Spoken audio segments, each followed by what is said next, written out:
ketika bangun dari tahiyat awal. Cuman di luar pengajian kemarin ada yang tanya ke saya tentang takbiratul ihram beserta niat. Yang tanya sudah saya jelasin, cuma saya ulang. Jadi di dalam niat ada kaidah, yaitu niat itu diucapkan sunnah, tempatnya di dalam hati, kemudian atau diucapkan atau dilafadzkan sunnah, tempatnya di dalam hati, kemudian niat itu bersamaan dengan melakukan sesuatu. Kalau sholat niatnya pas bareng takbiratul ihram yang pertama, itu kalau sholat. Kalau apa itu wudu, berarti bersama membasuh muka. Kalau mandi hadas besar bersamaan dengan menyiram air di kepala. Jadi saya ulang, niat itu apa? An-niyatu qasdus syai', menyengaja sesuatu. Menyengajanya sesuatu itu di dalam hati. Jadi qasdus syai', menyengaja sesuatu, maksudnya niat apa? Niat mandikah, niat apa itu? Wudukah, niat sholatkah, gitu kan? Kemudian muktarinan, jadi niat itu harus berbarengan bi fi'lihi, dengan melakukan sesuatu. Kalau niat wudu berarti bersamaan membasuh muka. Kalau niat apa? Mandi bersamaan membasuh kepala. Niat sholat bersamaan dengan takbiratul ihram. Ini hal dasar saya ulang, karena saya ambil, nggak saya urut, saya ambil mana yang perlu, mana kadang-kadang saya mengamati ada kebiasaan saat sholat masih saya lihat ada sebagian masih ada kekurangan. Maka saya lihat banyak yang salah di takbiratul ihram, angkat tangan, saya bahas. Kalau orang paham mau tanya di forum gak enak, gak apa-apa. Kayak kemarin ada yang sebelah forum, di luar forum ketemu saya tanya, gak apa-apa. Karena ini yang ngaji. Saya pingin dengan kita ngaji ada berubah. Saya pingin dengan kita ngaji akhlaknya berubah, prakteknya lebih nikmat. Kalau ibu-ibu yang saya penginkan kepada ibu-ibu, ibu ngaji sampai di rumah suaminya damai, ibu taat sama suami. Itu prestasi bagi istri, prestasi yang luar biasa, bisa membuat suaminya damai dan hidupnya taat sampai wafatnya taat. Itu udah prestasi surga bagi wanita. Selanjut, wa mahalluha, tempatnya itu al-qalbu, tempatnya itu hati. Wa talaffudu biha, melafadzkan niat itu sunnah. Wa waktuha, dan waktu niat, yaitu tadi kalau wudu pertama basuh muka, kalau sholat bersamaan takbiratul ihram, kalau mandi hadas besar bersama menyiramkan air di kepala. Mana dasar ada tanya di dalam takbiratul ihram, ya, di dalam takbiratul ihram niatnya bagaimana biar nggak kelamaan. Niat, saya bahas sholat fardu aja ya. Niat sholat fardu itu harus ada 3 hal. Harus ada 3 hal. Apa itu 3 hal? 3 hal itu adalah Qasdul wajaba qasdul fi'li, wajib ya menyengaja melakukan sesuatu. Apa qasdul fi'li itu? Kalau dalam bahasa ada sesuatu, bahasa Arabnya usolli, saya niat sholat. Wa ta'yin, jadi niat itu wajib kalau sholat fardu, pertama wajib qasdul fi'li. Yang kedua wajib ta'yin, wajib fardiyah, wajib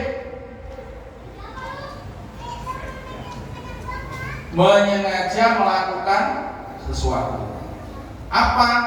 Yaitu usolli, saya di qasdul fi'li itu usolli bahasa Arabnya. Bahasa Indonesianya saya niat sholat. Itu pertama. Wajib qasdul fi'li, saya niat sholat. Kemudian ta'yin.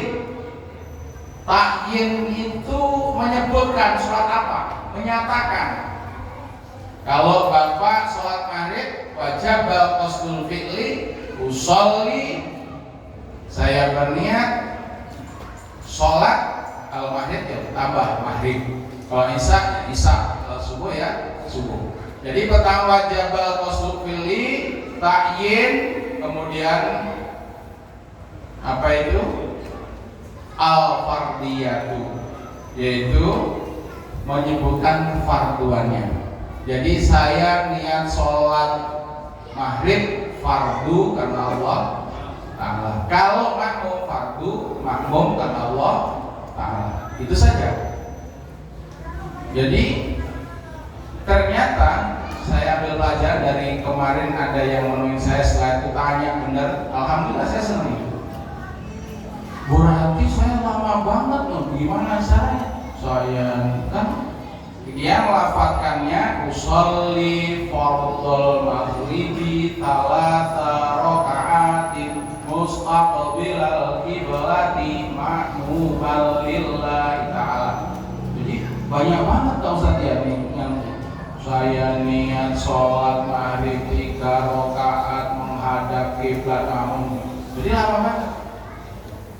Itu tidak harus disebutkan. Yang wajib sebutkan saya niat sholat, ta'yin disebutkan sholat apa, maghrib, kemudian fardu karena Allah Ta'ala. Atau saya niat sholat fardu maghrib, itu cukup. Atau saya niat sholat maghrib fardu karena Allah Ta'ala, cukup. Tapi kalau makmum tambah makmum, itu di dalam hati cukup. Allah, pada saat Allah itu saya niat sholat maghrib fardu karena Allah Ta'ala. Atau saya niat sholat maghrib, saya niat sholat fardu maghrib, makmum cukup. Itu. Jadi yang kemarin kan ada yang tanya, ini saya ulang di jamaah. Jadi biar nggak salah, jangan sampai kita sholat ternyata niatnya ditalafut. Talafut itu melafatkan doang. Usolli fardhul maghribi talata raka'atin mustaqbilal qiblati ma'mal ta'ala. Itu talafut, melafatkan itu sunnah. Kalau ketika Allahu Akbar nggak niat, ya nggak sah sholatnya. Gitu. Jadi kalau puasa, ya, niat puasa fardu karena Allah. Niat puasa sebutkan Ramadan, puasa Ramadan fardu karena Allah. Nah itu gimana? Saya tambah sekarang materi kemarin. Sekarang praktek sujud. Aku nanti minta tolong Mas Riyadno bantu saya nanti. Sujud, ya. Syarat sujud sab'atu. Orang sujud itu ada 7 syarat. Jadi ternyata di sholat itu semua baca Allah Akbar aja ada 14. Makanya istilah anak pondok ini, kalau nggak belajar begini, kadang-kadang hanya lihat tulisan Allahu Akbar, Allahu Akbar, begitu. Padahal selama nggak dilarang, misalkan dari bawah ke atas Allahu Akbar, nggak apa-apa. Makanya lihat di bab syarat sujud, syarat takbir, sorry. Sekarang syarat sujud. orang sujud itu syaratnya ada 7. Yang pertama, ayas sudah ala sab'ati a'dha'in. Sujud itu dilaksanakan dengan menggunakan 7 anggota sujud. Sujud itu anggotanya ada 7. Apa itu? Yang pertama, al-jubhatu. Al-jubhatu itu bahasa Jawanya batuk. Bahasa Indonesia apa Pak? Dahi atau nih.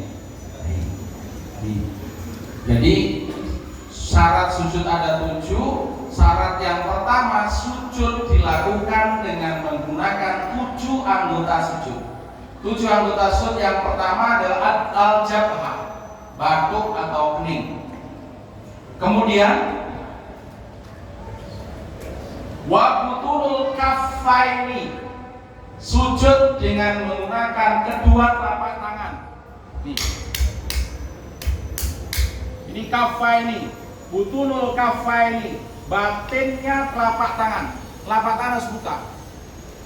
Maka wanita kalau pakai mukena, perhatikan mukenanya jangan sampai nutup di kaffah. Terus bapak-bapak yang pakai ini serban, serbannya nggak boleh ganjel tangan. Ketika serbannya nggak dipakai, ditaruh pakai sajadah boleh, nggak apa-apa. Tapi ketika serban itu dipakai begini, ntar sujud ternyata di atas sini nggak boleh. Karena ini mahmul namanya. Jadi pakaian itu kalau dipakai saat sholat namanya mahmul. Mahmul itu tidak boleh mengganggu, tidak boleh memisahkan dari anggota sholat yang mestinya nempel ke tempat sujud. Kalau serban saya pakai dan saya pakai sajadah, ini namanya bukan mahmul ya, sajadah. Gitu. Jadi ada beda, harus ada ilmunya. Kadang-kadang pakai serbannya melewer di bawah, sujud di atas serban, nggak sah sholat. Ini makanya saya ngajinya sengaja nggak banyak-banyak, sedikit tapi agak lama.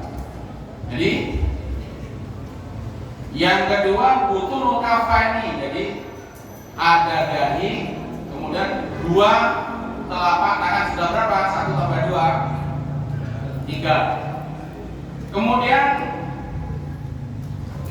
warukbatani, rukbatan, 2 lutut. Jadi anggota sujud menggunakan 2 lutut. Kemudian udah berapa? 3 tambah 2 5.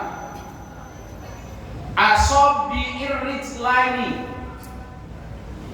asobi'ir rijlaini,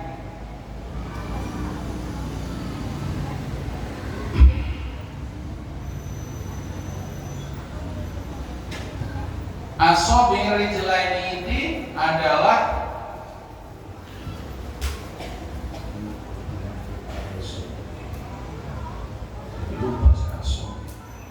jari asobi, jari-jari batinnya, wabutun asobi rijlaini, batinnya jari-jari kedua kaki.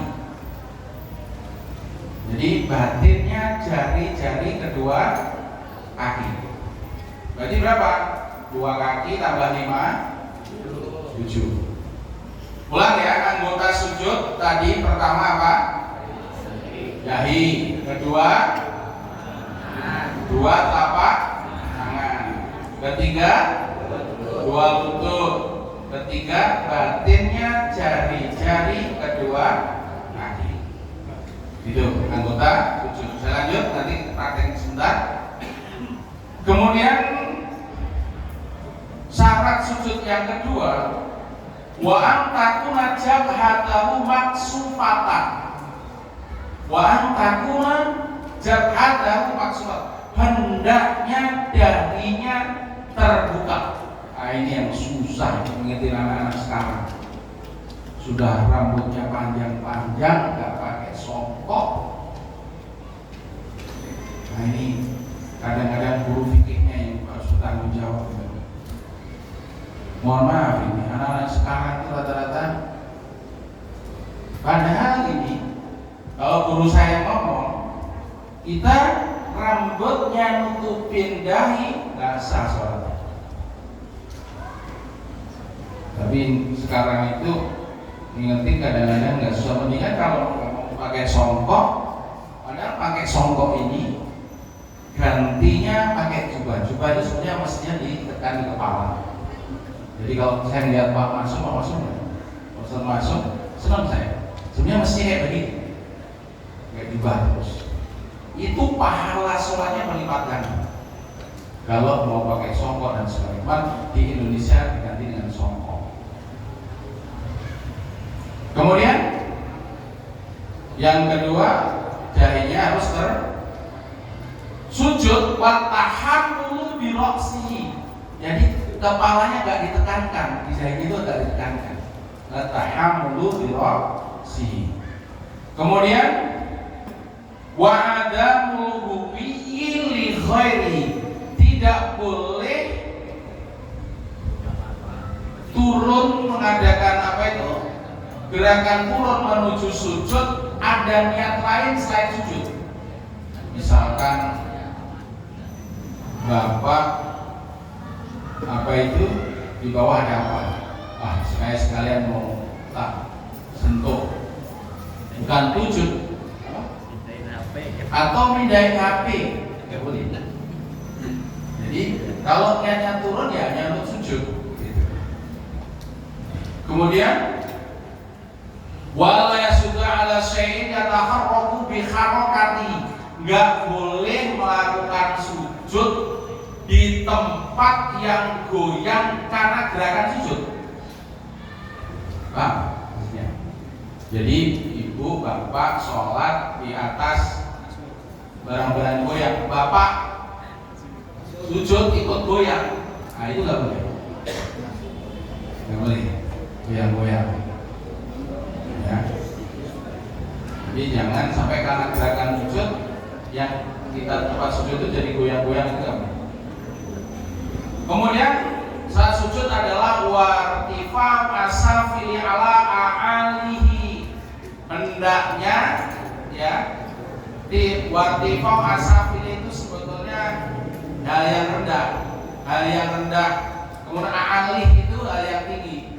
Tapi di sini ditafsirkan asafili itu bokong, pantat.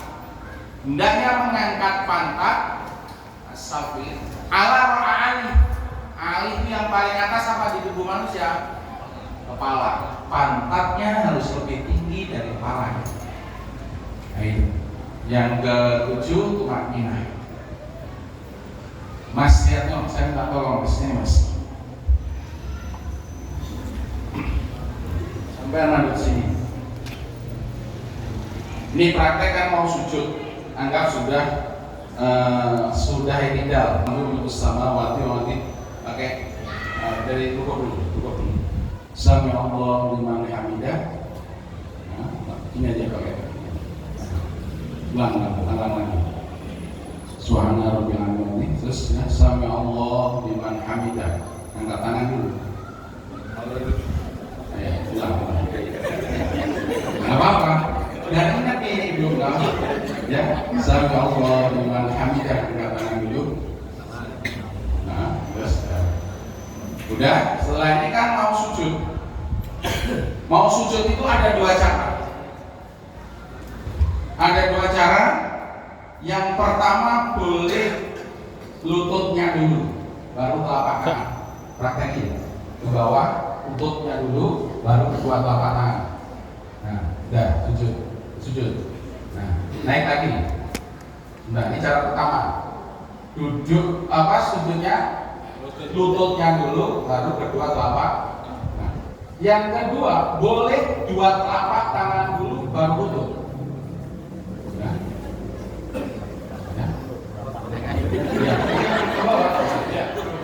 ke bawah. Nah, telapak tangan dulu, baru lutut. Nah, udah ya. Kemudian, udah sujud sekarang sujud.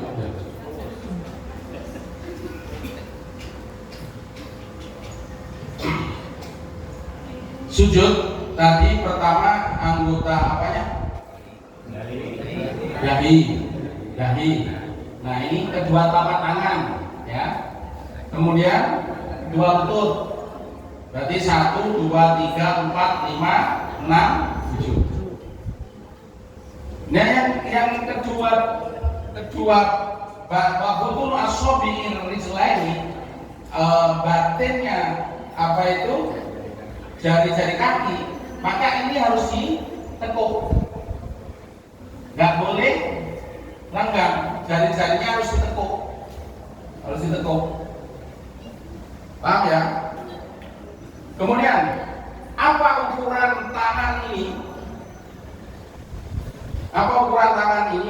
Ukuran tangan ini seukuran takbir. Jadi kalau seukuran takbir, ya di bawah seukuran takbir. Kemudian ini nggak boleh nutup menaikin lambung. Ini sikunya ini pas buka seperti ini. Ya. Untuk sujud posisi tangan ada dua pendapat. Tapi kalau guru saya, laki-laki perempuan berbeda. Sekarang banyak beredar di YouTube, laki-laki perempuan sama. Nah itu terserah. Kalau guru saya, kalau perempuan itu sikunya bangunin, nggak bangun. Oh iya, kalau nggak suka. Kalau perempuan sikunya ini duduk, perempuan. Jadi ini lebih, mohon maaf nggak habis susu kalau perempuan. Tapi sekarang di banyak itu ada mengatakan nggak ada beda. Kalau yang mau ngikutin nggak ada beda, yang monggo. Tapi kalau itu tanya guru saya, perempuan lebih di terus. Nah kemudian tadi udah, nah kaki belakang, tunjuk lagi. Kaki belakang ada dua pendapat. Pendapat 4 madhab ulama ini agak terbuka. Nah ini pendapat 4 madhab. Ya. Ada pendapat Syekh Utsaimin. Syekh Utsaimin itu mepet. Dapat mepet gini. Makanya bapak-bapak minta tolong kalau sholat minimal pakai celana dalam. Ini pakai, atau nggak panjang karena di bawah lutut. Kenapa? Jangan sampai mohon maaf bapak sujud ternyata paha bapak kelihatan dari sini. Mohon maaf kalau katakan gini, kan bisa kelihatan. Yang tidak batal kelihatan itu bukan dari samping, dari bawah. Jadi kalau bapak kelihatannya dari bawah, kita berdiri dari bawah kelihatan nggak batal. Tapi kalau dari samping batal. Itu aja mas. Ampun. Sampai.